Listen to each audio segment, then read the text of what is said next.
Assalamualaikum dan salam sejahtera kepada bangsa mekanika. Kereta elektrik ia adalah tentang perlumbaan masa depan, dan kalau anda nak tahu, dan mungkin anda di luar sana ramai tidak tahu bahawa sebenarnya apabila kita bercakap tentang kereta elektrik, China nombor satu. Betul, China nombor satu. Company nombor satu dia apa? BYD. Ya, yang ini BYD. Kemudian dia ada Xpeng, dia ada Nio, dia ada Zeekr, dan sekarang Wuling yang buat ICE pun dah buat kereta elektrik. Perlumbaan kereta elektrik di China ni memang sangat pesat. Kalau banding dengan 10 tahun dulu, diorang dah 10 tahun ke depan berbanding dengan teknologi lain. Dan kalau kita tengok pada teknologi kereta elektrik pula, dia ada bateri, dia ada motor, dia ada battery management system, dia ada material yang kena buat untuk motor apa semua tu. Jadi sama, China juga berada di kat depan, dan akhirnya BYD masuk ke pasaran Malaysia menerusi Sime Darby Motor. Dan hari ini kami berpeluang untuk drive kereta ini, BYD Atto 3 Extended Range. Hari ini kita orang buat media drive dari KL, arah Damansara ni sampai Tanjung Malim. Alright, nanti kita nak review seberingkas lah, sebab kita masa pun tak banyak. Jadi apa yang kita dapat rasa hari ini, kita akan cuba review sebaik mungkin. Alright, jom, let's go. Katanya nak pergi makan tom yum.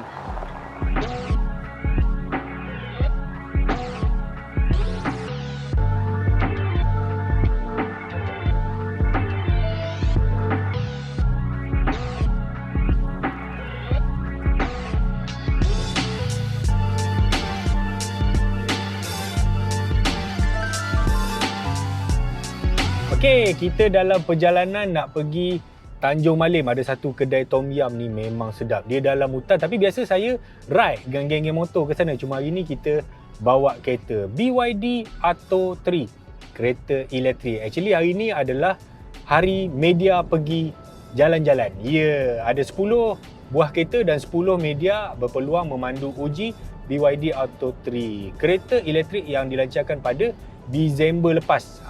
BYD ni sekarang kat Malaysia dia under Sime Darby Group. Sime Darby ni kita tahulah kan, memang power lah dalam bidang otomotif. Okey, sebelum cerita pasal kereta, kita nak cerita pasal BYD dulu. Kalau anda nak tahu, BYD ni sebenarnya dia bukan syarikat buat kereta pun asalnya. Dia syarikat teknologi. Bayangkan macam Apple, Samsung, Sony, dan dia pergi ke arah membuat kereta. Dia jadi syarikat otomotif. Dalam masa kurang 20 tahun, dia dah jadi pembuat kereta elektrik nombor satu di dunia sekarang. Tahun lepas dia menewaskan Tesla. Ya. Berapa lama masa diperlukan oleh Volkswagen untuk menjadi pengeluar kereta nombor satu dalam dunia? 100 tahun. Berapa lama Toyota nak berada pada kedudukan sekarang? Pun sama, dekat-dekat 100 tahun juga. Tapi BYD, ya, dalam masa 20 tahun dia dah jadi pengeluar kereta nombor satu. Dan bila kita bercakap tentang teknologi China dan elektrik, EV, PHEV, BEV, dia orang memang nombor satu berada di atas. Kita memang kita kena akui bahawa kejar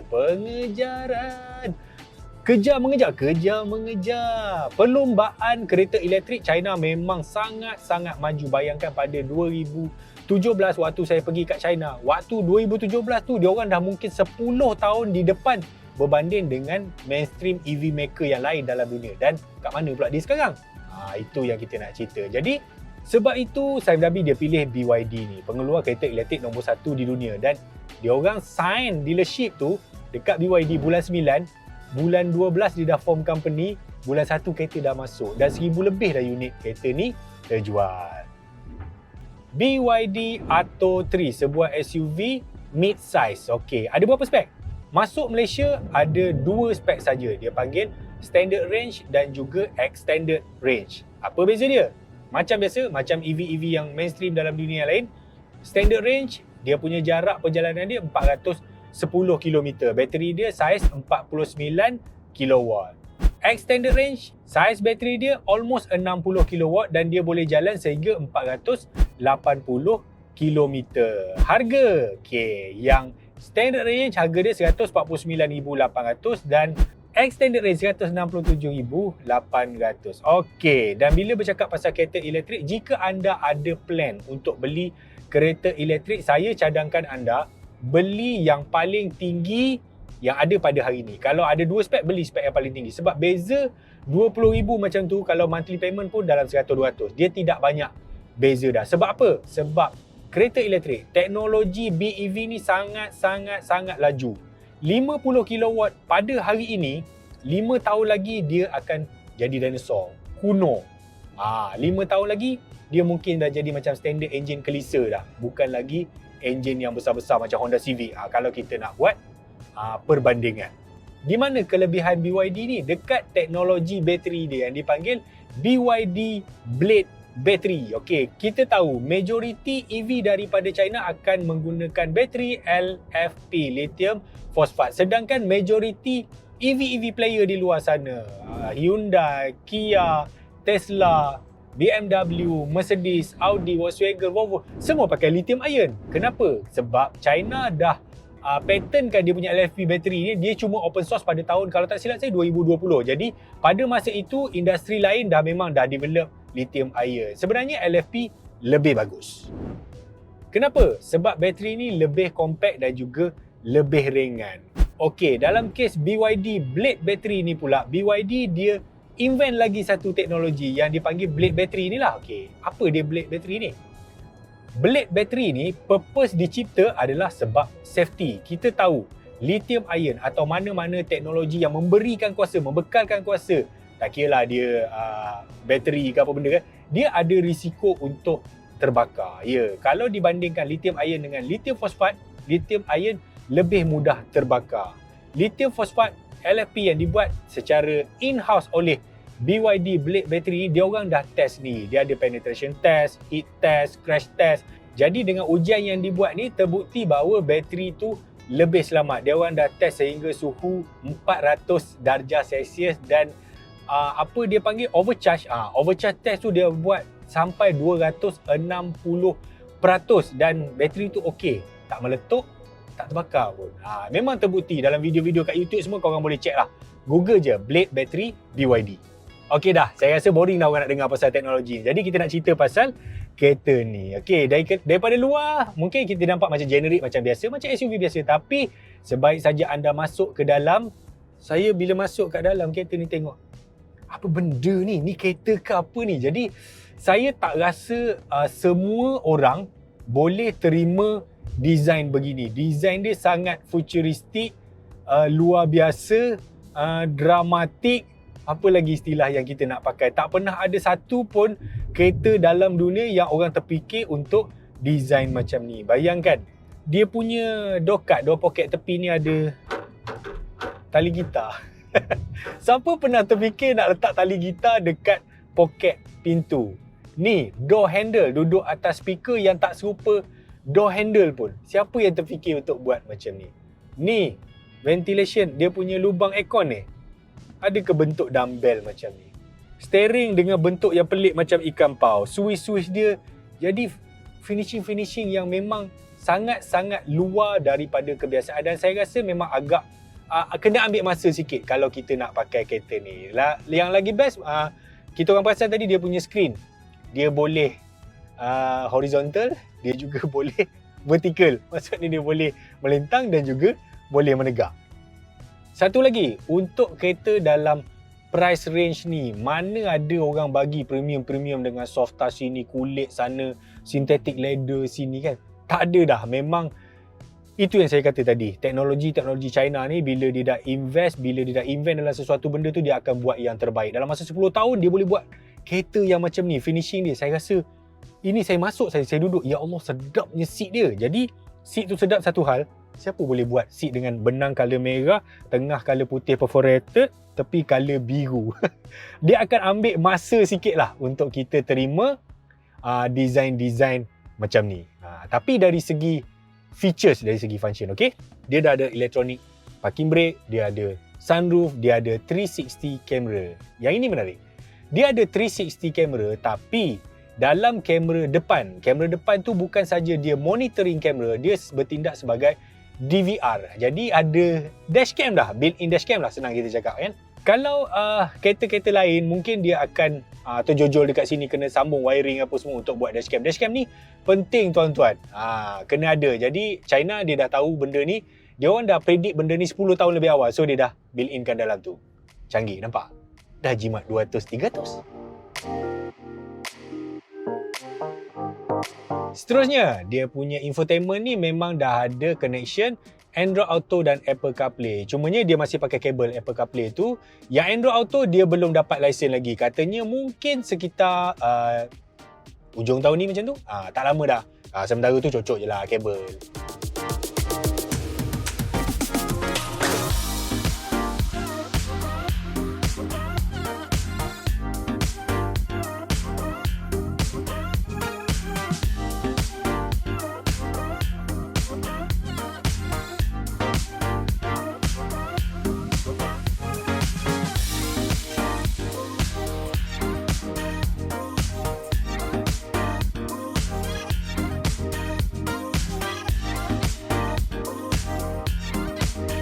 Driving BYD Atto 3. Macam mana rasa dia?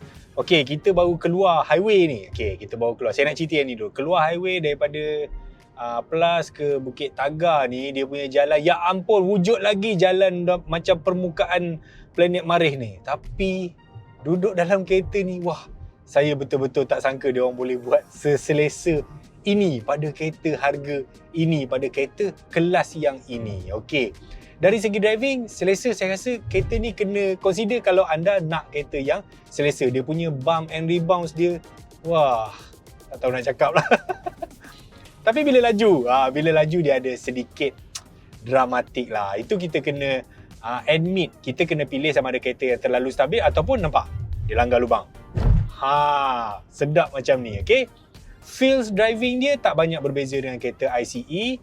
Cuma, kalau kita bandingkan dengan kereta-kereta elektrik yang kebanyakannya sekarang yang 0 to 100, 5 second, 6 second, yang ni 7.3 second. Tetapi bila kita floor dia punya pedal, dia tidak terasa terlalu berjetap. Dia tidak menyentak-nyentak. Dia smooth. Dia smooth. Power delivery dia sama macam dia bagi, saya rasa mungkin engine 2.0 NA ataupun mungkin engine 1.5 turbo macam tu.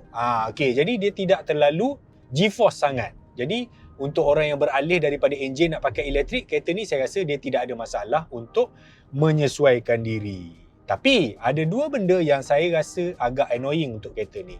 Yang pertama, steering dia. Steering dia, feels dia macam dibuat-buat. Dia tidak natural. Rasa macam lambat sangat steering dia tu, dia nak react. Saya tak tahu sebab saya mungkin dah terbiasa bawa Miata yang steering dia cepat dan precise. Yang ini dia macam dia lambat sikit. Tapi untuk pemandu yang biasa, saya rasa dia mungkin awal je rasa macam tu. Tapi bila kelamaan, rasa dah okey dah saya rasa. Yang kedua, kita tahu kereta dengan elektrik, PHEV, hybrid, dia akan ada satu feels braking. Braking yang ada regen system memang akan tak sama dengan braking kereta yang pakai friction brake semata-mata. Okay? Dia ada biting point yang kita kena biasakan. Kita nak tahu dia dekat mana. Kereta ni pun sama juga, macam tu juga. Kita kena ambil masa. Tapi yang kedua yang sebenarnya saya nak cerita ialah pedal minyak dia. Okay, waktu kita nak accelerate, kita berhenti, contoh dia dekat traffic light, kita onkan dia punya auto hold assist. Okay? Kalau dalam kereta-kereta lain, biasanya kita tekan brake, dia akan stop lah, macam handbrake lah kan. Tapi bila kita tekan sikit minyak, kita cuit sikit je, kita nak panggil throttle tu datang dan kereta tu akan bergerak slow. Tapi kereta ni, kita panggil dia tak datang, kita panggil dia tak datang. Dia nak kita tekan terus pedal tu, baru kereta tu bergerak. Again, kalau anda first time bawa macam saya, mungkin ada isu. Tapi kalau anda dah biasa dan ini karakter kereta anda, dan anda should be biasalah. Dan saya juga respect dengan BYD ni. Saya tak pasti sama ada kereta ni dijual dekat negara lain dengan signal yang berbeza-beza. Tapi untuk right hand drive, signal dia buat belah kanan. Proton pun buat signal belah kiri, tak apa-apa kan. Ini kereta kita right hand drive, kita buat belah kanan lah. Jadi dia ikut market sini. Saya tak tahu, mungkin ini strategi atau apalah. Kalau kita tengok kereta-kereta Jerman, semua signal belah kiri kan. Okey, dari segi safety, kereta ni memang full dengan ada sistem Advanced Driving Assist System. Dia ada AEB, ada Lane Keeping Assist, Mitigation, apa semua tu dia ada. Memang complete, dan dia punya ACC pun ada stop and go function. Dia ada 7 airbag, safety dia full. Kereta ni dapat 5 star Euro NCAP. Kereta ni banyak menang anugerah-anugerah kereta elektrik, kereta The Best Family Car dan apa semualah. basically ini adalah antara kereta elektrik yang paling outstanding, terbaik yang ada dalam pasaran pada hari ini, pada harga ini, pada bracket julat harga ini.